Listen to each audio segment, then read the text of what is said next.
ጤና ይስጥልን የተወደዳችሁ የቦርከና ሚዲያ ቤተሰቦቻችን የዕለተ ረቡዕ የካቲት 18 ቀን 2018 ዓ.ም የሰዓቱን ዜናዎች ይዘን ቀርበናል። አበይት ዜናዎችን እናስቀድማለን።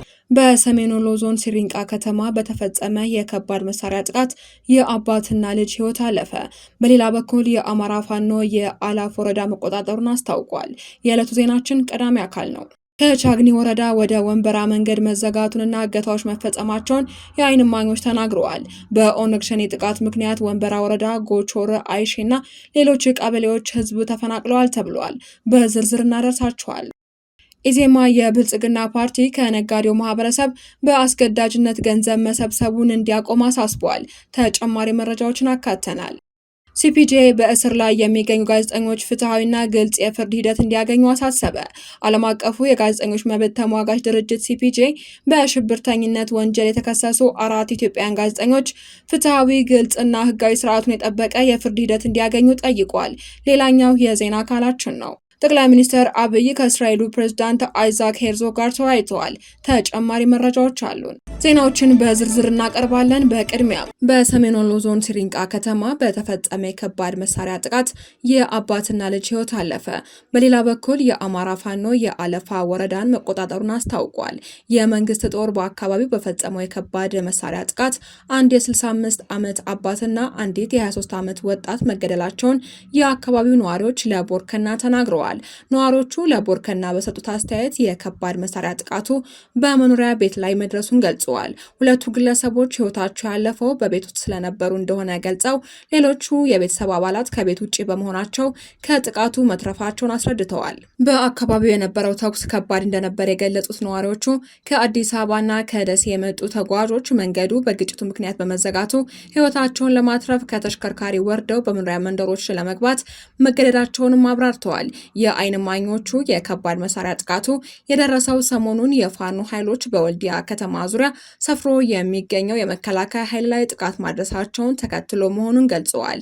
በዚህ ጦርነትም ከታጣቂዎቹ ከፍተኛ ጉዳት የደረሰበት የመንግስት ጦር በወሰደው የአጸፋ እርምጃ ነው ንጹሐን ዜጎች ህይወታቸው ያለፈው ተብሏል። በዚህ ጦርነት ከታጣቂዎቹ ከፍተኛ ጉዳት የደረሰበት የመንግስት ጦር በወሰደው የአጸፋ እርምጃ ነው ንጹሐን ዜጎቹ ህይወታቸው ያለፈው ተብሏል።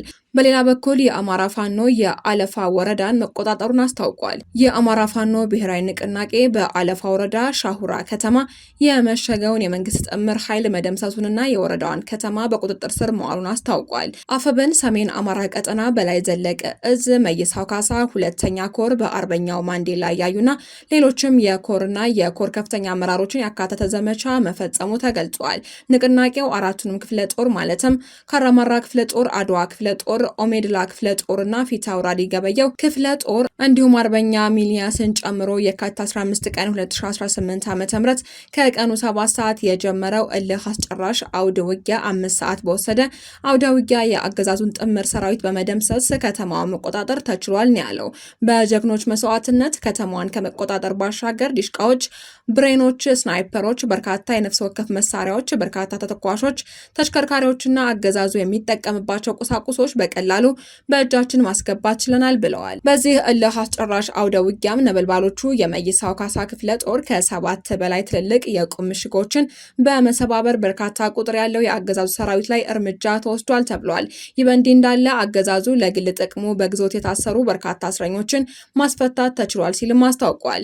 ይህ አውደ ውጊያ የተሳካ እንዲሆን አፍብን ጎንደር ጠቅላይ ግዛት የጣናው ብርጌድ ወደ ቀጠናው ተጨማሪ ኃይል እንዳይኖር ያላሳለሰ ጥረት አድርጓል በማለትም ገልጿል። አውደ ውጊያው ይህን ዜና እስካጠናከርንበት ሰዓት ድረስ መቀጠሉን የገለጸው እዙ ከሞትና ከምርኮ የተረፈው የአገዛዙ ጥምር ኃይል ከከተማዋ በመውጣት ወደ ኋላ እየፈረጠጠ ፋኖ እየተከተለ ፈቃደኛ የሆነውን እየማረከ ሰብአዊ እንክብካቤ እየተደረገለት ከዚህ ውጭም የሆነው እየተደመሰሰ ይገኛል ብለዋል።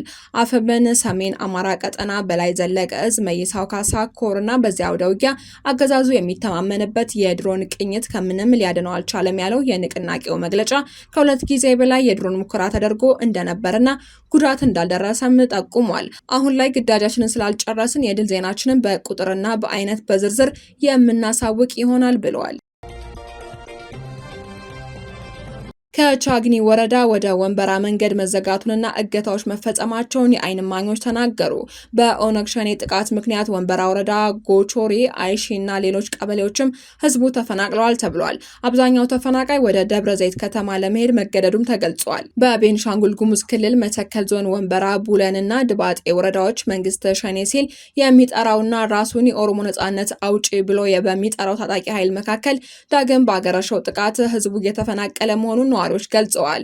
በወንበራ ወረዳ ኪታርና ጎቾሬ አካባቢዎች ያሉ ነዋሪዎችም ለመፈናቀል መገደዳቸውን ገልጸው አሁን ወንበራ አካባቢ ነው በብዛት ችግር ያለው ከቻግኒ ወንበራ መንገድ ተዘግቷልም ብለዋል። እገታዎች እየተፈጸሙ ነው ሲሉም አንድ የአካባቢ ነዋሪ አብራርተዋል። ነዋሪው አክለውም ጎቾር ቀበሌ ላይ የኦነግ ታጣቂ ቡድን ነው ያለው፣ ከዚህ አልፎም ወደ ባሩድ እየተጠጋ ነው የሚል መረጃ አለ ያሉት ነዋሪው በየአካባቢው ተበትኗል ይባላል፣ ግን ተሰብስቦ መጥቶ ሰላማዊ ቀበሌ ላይ ከበባ ያደርጋል። በዚህ ወቅትም በወንበራ ወረዳ ታጣቂዎች እየተንቀሳቀሱ መሆኑን ገልጸዋል። ሌላኛው ነዋሪ በበኩላቸው በታጣቂዎቹ ምክንያት ህዝቡ እያለቀ የተሰደደ ነውም ብለዋል። በየቀኑ መርዶ እየሰማ ነው ሲሉ በምሬት አስረድተው የሚመለከታቸው አካላት ለጉዳዩ ትኩረት ሰጥተው እንዲሰሩም ጥሪ አቅርበዋል። በቡለን ወረዳ የተጠናከረ ሚሊሻ እንዳለ የተገለጸ ቢሆንም ነገር ግን የኦነግ ሸኔ ታጣቂ ቡድን ከጨላቆ በኮጂ በቅርብ ጥቃት ባደረሱበት አካባቢ በቅርብ ርቀት በገጠራማው ስፍራ ሌሊት ላይ በስውር እንደሚንቀሳቀስና በድባጤ ወረዳም ከጋዲሳ እስከ በርበረ ስጋት እንዳለም አስረድተዋል። በፓርላማ የአካባቢው ተወካይ የሆኑት መብራቱ አለሙ በበኩላቸው በሸኔ እንቅስቃሴ በወንበራ ወረዳ ጎቾር፣ አይሺና ብዙ ቀበሌዎች ላይ አሁን ህዝቡ እየተፈናቀለ ወደ ደብረ ዘይት ከተማ እየሄደ ነው ብለዋል። መብራቱ አክለው መከላከያ ከተማ ውስጥ እንዳለ ገልጸው ነገር ግን ምክንያቱ በማይታወቅ ሁኔታ በገጠሩ ቀበሌዎች ኦነግ ሸኔ አድማሱን እያሰፋ የመጣበት ሂደት አለ በማለትም ወረዳዎቹ፣ ዞኑ፣ ክልሉ ለጉዳዩ ትኩረት ባለመስጠታቸው ወቀሳን አቅርበዋል። ህዝቡ የድረሱልን ጥሪ እያቀረበ ነው፣ ግን ለተፈናቀሉ ሰዎች ድጋፍ ያደረገ አካል የለም ያሉት መብራቱ በመንግስት ድጋፍ አለመደረጉ ተገቢ እንዳልሆነ ተናግረዋል። መንግስት የዜጎችን መብት ማረጋገጥ፣ ደህንነታቸውን መጠበቅ ኃላፊነት አለበትም ብለዋል። በክልሉ በኩል እየተሰሩ ያሉ ነገሮች አጥጋቢ አይደሉም በማለትም ተችተዋል። ሰዎች በየቀኑ ነው የሚታገቱ ሲሉ የነዋሪዎቹን ሀሳብ የተጋሩት የፓርላማ አባሉ በተለይ በጠቀሷቸው ቀበሌዎች ላይ በየጊዜው ይታገታሉ፣ ታግተው ገንዘብ ተከፍሎ የሚለቀቁም የማይለቀቁም አሉ ብለዋል። መገደል፣ መታገት በአካባቢው የተለመደ ሆኗል በማለትም የሁኔታውን አሳሳቢነት አስረድተዋል። አካባቢው የጸጥታ ችግር እንዳለበት የተናገሩት መብራቱ የኦነግ ሸኔ እንቅስቃሴ በተለይ ድባጤ ወረዳ ላይ በጣም የቆየ እንደሆነም አብራርተዋል። ታጣቂዎቹ ከአሁን በፊት 11 ቀበሌዎችን ተቆጣጥረው ይዘው እንደነበር አስታውሰው በቡለን ወረዳም ከዚህ በፊት 2 ጊዜ ገብተው ነው የወጡት ብለዋል።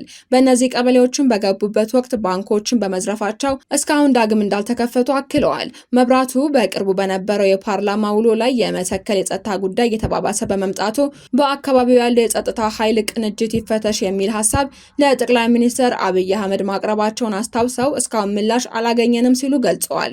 ተወካዩ አሁንም ቢሆን ከሞት ተርፈው ለተፈናቀሉ ቀይ መስቀልን ጨምሮ መንግስታዊ የሰብአዊ እርዳታ ተቋማት እንዲደርሱላቸው የፓርላማ አባሉ በአጽንኦት አሳስበዋል። ስለ ጉዳዩ ማብራሪያ ለመጠየቅ ለኦሮሚያ ክልል የሰላምና ደህንነት ግንባታ ቢሮ ኃላፊ አቶ ቢኒያም መንገሻ በተደጋጋሚ የተሞከረ ስልክ ጥሪም አልተሳካም። ሲፒጄ በእስር ላይ የሚገኙ ጋዜጠኞች ፍትሐዊና ግልጽ የፍርድ ሂደት እንዲያገኙ አሳሰበ። ዓለም አቀፉ የጋዜጠኞች መብት ተሟጋች ድርጅት ሲፒጄ በሽብርተኝነት ወንጀል የተከሰሱ 4 ኢትዮጵያውያን ጋዜጠኞች ፍትሐዊ፣ ግልጽና ህጋዊ ስርዓቱን የጠበቀ የፍርድ ሂደት እንዲያገኙ ጠይቋል። ድርጅቱ ዛሬ ባወጣው መግለጫ ጋዜጠኛ ጎበዜ ሲሳይ፣ መስከረም አበራ፣ ገነት አስማማውና ዳዊት በጋሻው አስፈላጊውን የህግ ጥበቃ ሊደረግላቸው እንደሚገባ ጠቁሟል። ድርጅቱ እነዚህ ጋዜጠኞች በአማራ ክልል ከነበረው አለመረጋጋት ጋር ተያይዞ በሰሩት ዘገባ ምክንያት በቁጥጥር ስር ውለው ላለፉት 3 ዓመታት ገደማ በእስር ላይ እንደሚገኙ የጠቆሙ ሲፒጄ ከእነዚህ መካከል የአማራ ድምጽ ሚዲያ መስራች ጋዜጠኛ ጎበዜ ሲሳይ እንደ አውሮፓውያን አቆጣጠር ግንቦት 2023 በጅቡቲ በቁጥጥር ስር ውሎ ወደ ኢትዮጵያ ተላልፎ መሰጠቱን አስታውቋል። የኢትዮ ንቃት ሚዲያ መስራችና አዘጋጅ መስከረም አበራ፣ የኛ ሚዲያ ሪፖርተር ገነት አስማማውና የ4 ኪሎ ሚዲያ አዘጋጅ ዳዊት በጋሻው ከሌሎቹ 5 ጋዜጠኞች ጋር ጋር በመሆን እንደ አውሮፓውያን አቆጣጠር በሚያዝያ 2023 መጀመሪያ ላይ መታሰራቸው አይዘነጋም። ሲፒጄ ባወጣው መግለጫ ጋዜጠኞቹ ለረጅም ጊዜ በእስር መቆየታቸውንና የቀረበባቸው ክስ ክብደት በኢትዮጵያ ያለውን የፕሬስ ነጻነት አደጋ ላይ የሚጥል መሆኑን አስጠንቅቀዋል። በመሆኑም የኢትዮጵያ መንግስት ዓለም አቀፍ የፍትሃዊ የፍርድ ሂደት መስፈርቶችን እንዲያከብር ጠይቀዋል። የፌዴራል ከፍተኛ ፍርድ ቤት በቅርቡ በሰጠው ብይን አቃቢ ሕግ ያቀረበው ማስረጃ ተከሳሾቹን ለመከላከል የሚያበቃ ነው በማለቱ ጋዜጠኞቹ በመጪው ግንቦት ወር መከላከያቸውን ያቀርባሉ ተብሎ ይጠበቃል።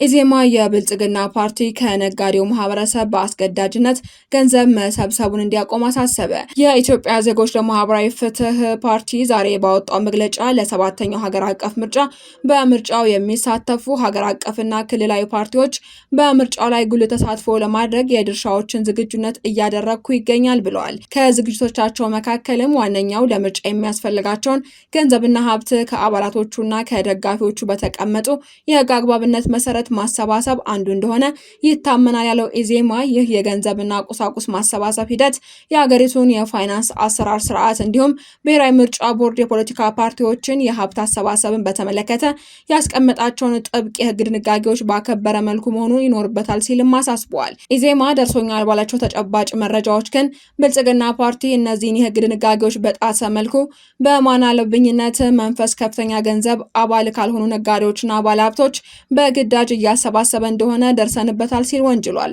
16 ሚሊዮን አባላት አለኝ የሚለው ብልጽግና ፓርቲ የመንግስትን መዋቅር ተቆጣጥሮ የመንግስትን ሀብት በግልጽና በስውር መጠቀም ሳያንስ የኑሮ ጫና ያጎበጣቸው የመንግስት ሰራተኞችን ለድርጅት በሚል ሰበብ ለፓርቲው በላባቸው ለፍተው ሊያገኙት የሚገባውን ከደሞዛቸው እየቆረጠ ሲያስቀር ሰንብቷል ብለዋል። ከሰሞኑ ደግሞ በተለየ ሁኔታ በፈቃደኝነት ከሚለግሱ ባለሀብቶች አልፎ በየክፍለ ከተማውና በየወረዳዎቹ በአካል በመሄድና በስልክ በማስፈራራት ጭምር ለምርጫው የገንዘብ ድጋፍ ማሰባሰብ ሂደት ውስጥ መግባቱን ከህግም ሆነ ከሞራል ያፈነገጠና ህገወጥ ተግባር ሆኖ አግኝቼዋለሁ ያለው ፓርቲው የንግዱ ማህበረሰብ በብልጽግና የተሳሳተ የግብር ፖሊሲ ምክንያት ከሰራውና ካተረፈው በላይ ግብር እንዲከፍል እየጠየቀ ጀርባው መጉበጡ ሳያንሰው በማስፈራራት አባል ያልሆኑበትን ድርጅት በገንዘብ ደግፍ መባሉ እጥፍ ድርብ በደል ነው በማለትም ኮንኗል። ብልጽግና ገዢ ፓርቲ በመሆኑ ብቻ ድጋፍ ለማድረግ ፍጹም ፈቃደኛ የሆኑ ባለሀብቶችና ግለሰቦች እንዳሉ እናምናለን ሲል የገለጸው ኢዜማ ይህን በአግባቡ ከመጠቀም አልፎ የመንግስት መዋቅር በእጄ ነው በሚል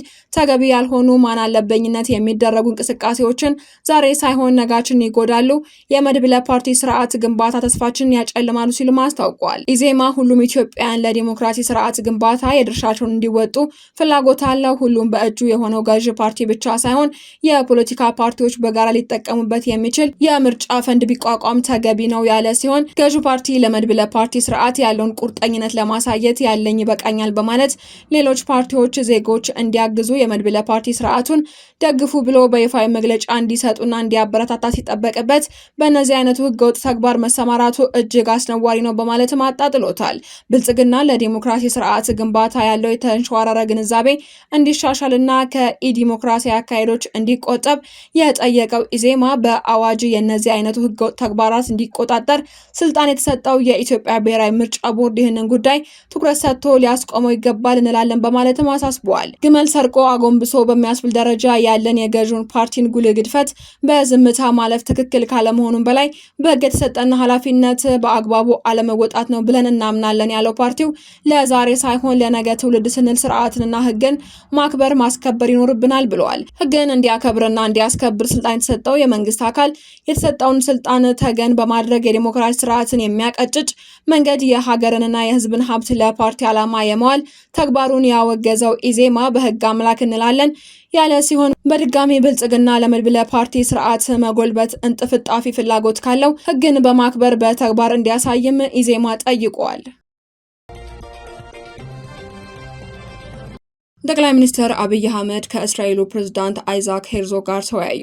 ጠቅላይ ሚኒስትር አብይ አህመድ ከእስራኤሉ ፕሬዝዳንት አይዛክ ሄርዞግ ጋር መወያየታቸውን በማህበራዊ ትስስር ገጻቸው ላይ አስፍረዋል። ጠቅላይ ሚኒስትሩ በማህበራዊ ትስስር ገጻቸው ባሰፈሩት ጽሑፍ ዛሬ ወደ ኢትዮጵያ ለይፋዊ ጉብኝት የመጡት የእስራኤሉ ፕሬዝዳንት አይዛክ ሄርዞግን ተቀብዬ ፍሬያማ ውይይት አድርጋለሁ ብለዋል። በውይይቱም የኢትዮጵያና እስራኤልን ግንኙነት በማጤን በወል ፍላጎታችን ላይ ተመስርተን ትብብራችንን የምናሳድግባቸው መንገዶች ሁኔታዎችን ተመልክተናል ሲሉ አጭር ማብራሪያ አስቀምጠዋል። የእስራኤሉ ፕሬዝዳንት አይዛክ ሄርዞግ ለይፋ የስራ ጉብኝት ወደ አዲስ አበባ የገቡት ሌሊት ላይ ነው። ፕሬዝዳንት ሄርዞግ ቦሌ ዓለም አቀፍ አውሮፕላን ማረፊያ ሲደርሱ የኢፌዴሪ የውጭ ጉዳይ ሚኒስትር ዶክተር ጌዲዮን ጢሞቴዎስ ተቀብለዋቸዋል። ፕሬዝዳንቱ በቆይታቸው በተለይ የሁለትዮሽ ቀጠናዊ ጉዳዮች ላይ ይመክራሉ ተብሎ ይጠበቃል። የእስራኤሉ ፕሬዝዳንት የመጡት የቱርኩ ፕሬዝዳንት ረሲፕ ጣይብ ኤርዶሃን በመጡ ከሳምንት በኋላ ነው። ኤርዶሃን አዲስ አበባ በነበሩበት ጊዜ እስራኤል ለሶማሊላንድ የሰጠችው የሀገርነት እውቅና የአፍሪካን ቀንድ እንደማይጠቅም መናገራቸው ይታወሳል። አድማጮቻችን፣ የሰዓቱ ዜናዎቻችን ተጠናቀዋል። ስለተከታተላችሁን እናመሰግናለን። ሰላም